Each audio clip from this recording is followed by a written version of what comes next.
이 시간에는 한 번 구원은 영원한 구원이다 라는 주장에 대해서 한번 같이 얘기를 나눠보겠습니다. 질문이 많이 생기죠. 왜냐면 어려서부터 이런 얘기를 너무 우리가 많이 들어왔기 때문에 이 주장을 하는 사람들은 나름의 근거를 가지고 있습니다. 구원은 하나님이 하는 거지 네가 하는 게 아니다. 맞는 얘기예요. 그래서 결코 실패할 수 없다는 거예요. 하나님이 구원하셨고 하나님이 성취하시니 인간이 실패하는 게 아닌데 왜 네가 걱정해? 이렇게 얘기를 합니다. 그러니까 실패가 불가능하다는 거예요. 그래서 거듭난 사람은 천국에 간다. 이러한 주장이 어떤 결과를 낳았냐면요. 성도들의 영적인 무기력, 죄에 대한 무감각, 자신의 삶에 대한 방임, 타락, 그런 쪽으로 퍼져버렸어요. 왜냐하면 이 논리를 펴는 것보다 좀 더 중요한 게 뭐냐면 구원받음이 무엇인가, 이거에 대한 정립이 없습니다. 그러니까 교회를 다니면 구원을 받았다고 생각해요. 그리고 그들이 이런 얘기를 들으면서 마음에 얻는 건 자신의 세상 행위에 대한 안심, 그리고 지속할 수 있다는 어떠한 확신, 그리고 나서도 나는 천국에 갈 것이다 라는 어떤 헛된 소망들입니다. 질문을 던져보겠습니다. 교회를 다니면 구원을 받은 건가요? 신앙 고백하고 세례받고 직분받고 교회 일하면 그게 구원받았다는 증거가 됩니까? 직분을 받았다, 내가 어떤 일을 한다, 이런 거는 구원과 아무 상관이 없어요. 네, 자기들이 만들어 놓고 자기네들이 벌이는 일인데 그게 무슨 구원하고 상관이 있습니까? 헷갈리는 첫 번째 이유는 스스로가 교회되지 못한 이유 때문이에요. 교회가 된다라는 의미가 무엇을 의미하는지를 모르니까요. 그래서 한번 구원받으면 영원한 거야? 아니야. 이것만 중요한 거예요. 그거보다 훨씬 중요한 게 많은데. 구원을 받았다는 의미는요, 교회를 다닌다는 의미가 아니라 교회가 된다는 의미입니다. 교회가 되지 못한 분에게 교회됨이 무엇인지를 설명하는 건 불가능해요. 보지 못하는 사람에게 다양한 색깔의 아름다움을 설명한다. 불가능해요. 그러나 구원받은 분들에게는 이 의미를 설명드리는 게 이해가 될 겁니다. 정립이 될 수 있어요. 그래서 요한복음에서 설교를 한 적이 있지만 다시 한번 설명을 드리겠습니다. 하나님의 전적 의지에 의해서 우리의 어떠한 영향을 받지 않는 구원이 있습니다. 그래서 모든 거듭난 성도는 구원을 받았다라고 선언해요. 그 구원이 뭐죠? 그 구원? 거듭남이에요. 거듭남의 구원은 하나님의 의지예요.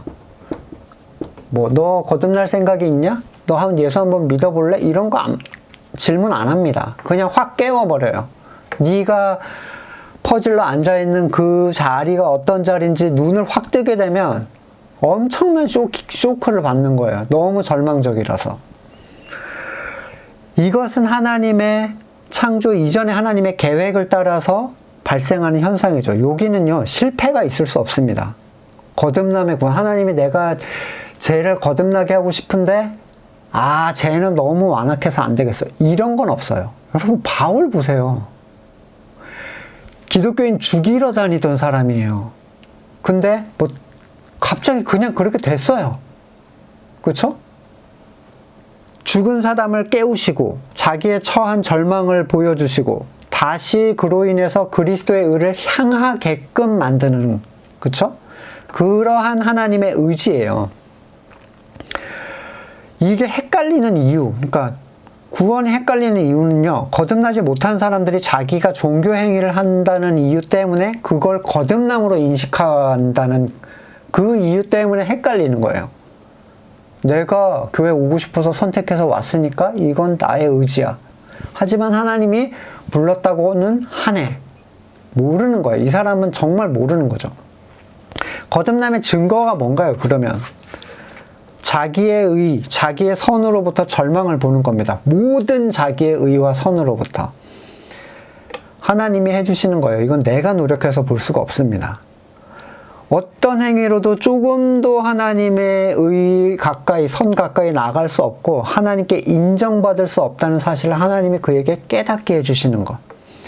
이게 구원받음이죠. 거듭남. 만약에 이게 내 힘으로 된다면 율법으로도 구원이 가능했어야 돼요.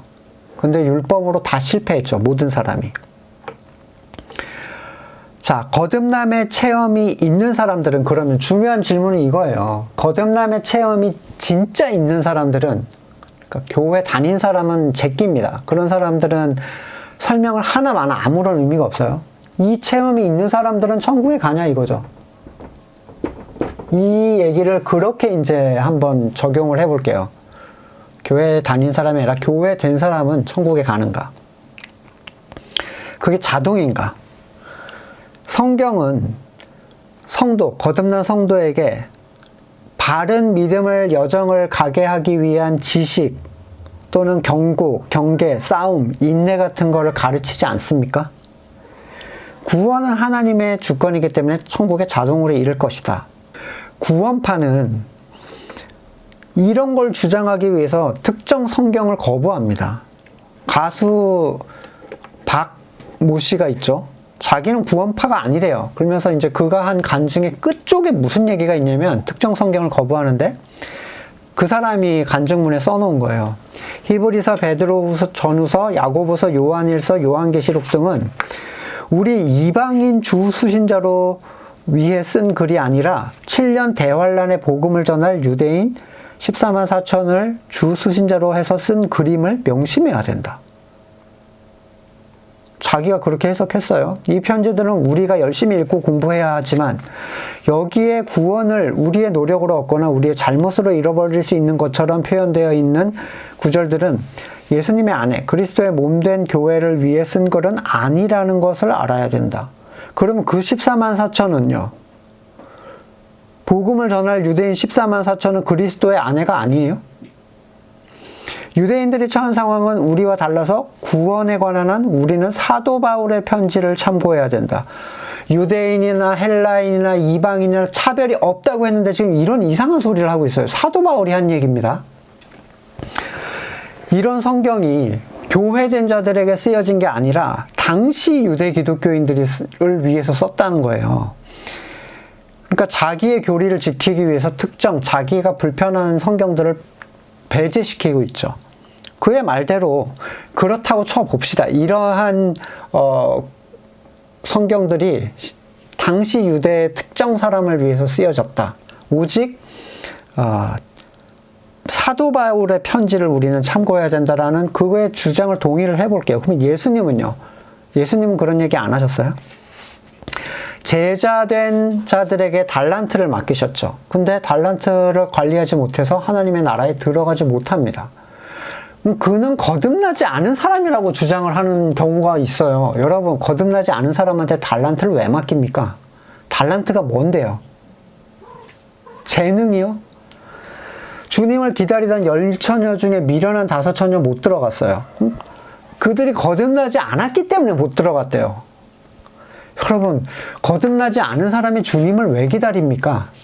거듭나지 않았다는 건 하나님을 인정하지 않는다는 얘기인데, 부르심을 받은 자 중에 예복이 없어서 들어가지 못한 거, 예복까지 준비해 줬어야죠.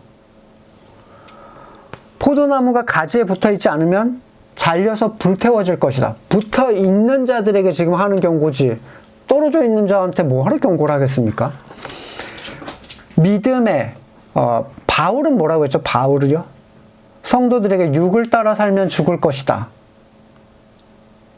영원한 구원이라고 했는데 왜 죽는다고 합니까? 십자가의 원수로 살아가는 성도가 있다라고도 얘기를 합니다. 성경이 성도를 구원에 이르게 할 것이다라고 얘기를 하고 있어요.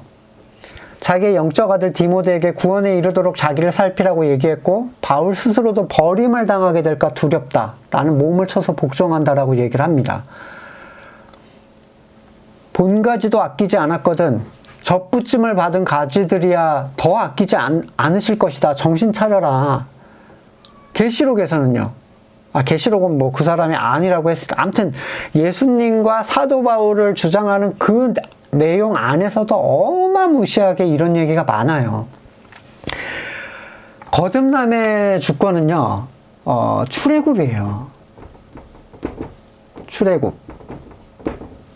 우리 여기서 자유롭게 해주세요라고 한 이스라엘 사람이 아무도 없었습니다. 그냥 괴로워만 했어요. 근데 하나님이 전체를 그의 의지와 상관없이, 그의 동의와 상관없이 끌어내셨죠. 그럼 어디로 갔어요? 출애굽해가지고 바로 가나안 갔습니까? 아니죠. 여기 중요한 자리가 있잖아요. 광야가 있어요. 그럼 광야가 없다는 얘기잖아요. 이런 얘기는. 광야에서 얼마나 많은 사람들이 죽었습니까? 고린도전서 10장에서 이런 구약의 출애굽 과정이 현재의 그림이다. 이 현재 영적 생활의 가시적 표현들이다. 이렇게 설명을 했어요. 히브리서 3장 15절 이하를 쭉 보시면 19절까지 하나님이 40년 동안 누구한테 노하셨느냐? 모세를 따라 나온 모든 사람들 아니냐? 광야에서 엎드려져 범죄한 자들에게 아니냐? 누가 들어오지 못할 것이다 하셨느냐? 아니 이렇게 얘기하는데 어떻게 한 번 구원은 영원한 구원이다. 천국에 간다. 이렇게 그러니까 그렇게 주장하는 분들은요. 신앙생활에 대한 여정 그리고 우리가 순간순간 해야 되는 어떤 일들에 대해서 얘기하는 게 아니라 교회 일을 시킵니다. 보세요. 여러분 교회에서 만약에 한 번 구원받은 사람은 영원한 구원이다. 그런 분들은요. 100에 98명 정도는 교회 일 시켜요. 성가대 하세요. 봉사하세요. 헌금 내세요. 주일 지키세요. 이러고 있어요. 착하게 사세요. 왜요? 여기 들어간 거니까 뭐 걱정할 필요가 별로 없는 거예요. 그러니까 이 그리스도의 복음을 알든 모르든 개판이든 신경 안 씁니다. 교회 다니면 구원받은 거다. 이렇게 얘기하는 거예요. 구원은요. 참된 믿음과 진리로 나아가게 하는 이 구원은 진리로 나아가게 하는 여정의 시작일 뿐입니다. 여러분 마지막에 포도원 사꾼, 품꾼 마지막에 데리고 간 사람이나 첫 시간에 데리고 간 사람이나 구원에 대한 가치는 똑같은 거예요. 자, 이 여정을 삭제하면 성경도 필요 없고 그냥 세상 멋대로 사셔도 됩니다. 이렇게 얘기를 하면 이제 건물교회 사람들이 얘기를 합니다. 에이 어떻게 그렇게 살 수가 있냐 하면서 행위를 다시 주장해서 율법으로 몰아넣죠. 구원받은 사람이 어떻게 주의를 안 지킬 수가 있냐? 어떻게 하나님의 것을 도적질하는 11조를 안 낼 수가 있냐? 교회 일을 하게 만듭니다. 구원받음을 증명하게 하기 위해서 율법으로 다시 몰아넣어요. 하나님의 전적 주권으로 광야에 나온 사람들은 하나님을 따라가고자 하는 의지를 내 악한 의지라고 이해해서는 안 됩니다. 그러니까 종교 생활을 강화해야 된다는 얘기가 아니라 참으로 광야에 나온 사람들은 자신이 행했던 율법의 절망을 알고 있는 사람들이고 그래서 하나님이 나를 행하게 하시는 것에 소망을 두는 사람이에요. 그게 새 언약이죠. 예레미야 31장 31절에 마음판에 내가 율법을 새겨주고 나를 사랑하는 존재로 만들어 줄 것이다. 이 새로운 존재들은 스스로 지키는 존재가 아니라 하나님이 행하게 하는 존재가 됩니다. 이런 약속을 믿는 사람들에게 보장된 게 칭의예요. 칭의, 의롭다. 이건 연약함, 넘어짐을 보지 않으시고 계속 따라올 수 있도록 장성한 자리에 설 수 있도록 그들을 계속 훈련시키시고 자라게 하시는 거죠. 그리스도의 피가 그리스도의 의를 믿고 따르는 자들에게 보장이 되었기 때문에 참으로 거듭난 사람들은 말씀을 알면 알수록 불안해지는 게 아니라 더 평안해집니다. 구원에 대해서. 이건 나는 아무것도 안 해도 돼. 이거랑은 다른 거예요. 하루하루 힘든 여정을 최선을 다해서 따라가고 세상을 나그네로 살아가는 삶을 선택하고 기꺼이 자기의 선을 부인하려고 해요. 그러니까 구원은 그들이 무엇을 잘해서 얻는 게 아니라 그가 그리스도 안에 있다는 이유 때문에 얻어지는 거거든요. 그러니까 머리 대신 그리스도의 승리를 공유하는 겁니다. 그럼에도 불구하고 그 승리는 하나님께서 성도에게 새롭게 하신 의지로 자기의 의를 행함이 아니라 그리스도에게 붙어있는 그것에 대하여 성도에게 계속 요구해요. 붙어 있는 것까지 내가 자동으로 해주진 않아. 자, 따라올 수 있게 해줬죠. 여러분, 광야에서 불기둥, 구름기둥 따라가는 거 자동으로 자석처럼 계속 끌려간 게 아니잖아요. 따라갔어야만 합니다. 모세에게 주신 그 계명처럼 그때는 율법이었지만 지금은 은혜를 따라가는 존재가 돼야 돼요. 의지적으로. 이 의지가 악한 게 아닐까라는 고민을 하지 마세요. 진짜 거듭난 분들에게만 얘기를 합니다. 자, 이 새롭게 된 거듭난 사람들에게 요구되는 것과 옛사람의 율법의 행위의 요구를 분별하지 못하는 사람은 혼란스러울 수밖에 없는데, 그러니까 성도는 거듭남의 구원을 받은 사람이지만 이 거듭난 생명은 하나님이 주신 거기 때문에 여기까지 종말까지 이르는 거는 하나님이 해가시는 일들이에요. 그러니까 다만 나만 따라와. 근데 따라오지 않으면 떨어져 나가는 거예요. 아무리 설명을 해도 체험이 없는 분들은 이렇게 얘기하겠죠. 그러면 하라는 거야, 말라는 거야. 그런 분들에게 이렇게 하십시오. 이런 게 좋죠. 뭔가 막 시켜주면 좋겠죠. 안 시켜주면 할 수 있는 게 아무것도 없으니까요. 벙 뜨는 거예요. 그리스도를 따른다는 의미를 이해하지 못하니까. 하지만 정말 교회된 분이라면 이 말이 무슨 말인지 분명히 알아들으실 수 있을 거예요. 단순한 교리의 문제가 아니라 체험적 실제예요. 거듭난 사람들에게는. 건물교회가 성경 구절 몇 가지로 구원을 막 남발하고 있죠. 자, 하나님 아버지라고 기도해? 성령이 아니면 기도할 수 없다고, 그렇게 말할 수 없다고 해서 성령이 있다는 건 네가 거듭났다는 증거야. 구원은 하나님의 주권이고 성령이 너한테 있으면 너는 종말까지 천국에 가게 될 거야. 과정이 없어요. 성장과 이 하나님을 따르는 훈련의 과정을 다 빼버립니다. 그리고 교회 일로 대체시켜버리죠. 구원받은 사람이 이런 공동체에 있다는 것은 비극이에요. 구원받은 사람이. 교회 일 열심히 하는 사람들 여러분 옛날에 생각해보세요. 일 열심히 하는 사람들 있죠. 그 사람 중에 여러분 진짜 복음의 가치, 성경을 알고 새 언약의 성취를 추구하는 사람을 보신 적이 있으신가요? 들을 귀가 있는 분들이 들으시고 도움을 받으실 수 있기를 소망합니다. 다음 시간에 뵙겠습니다.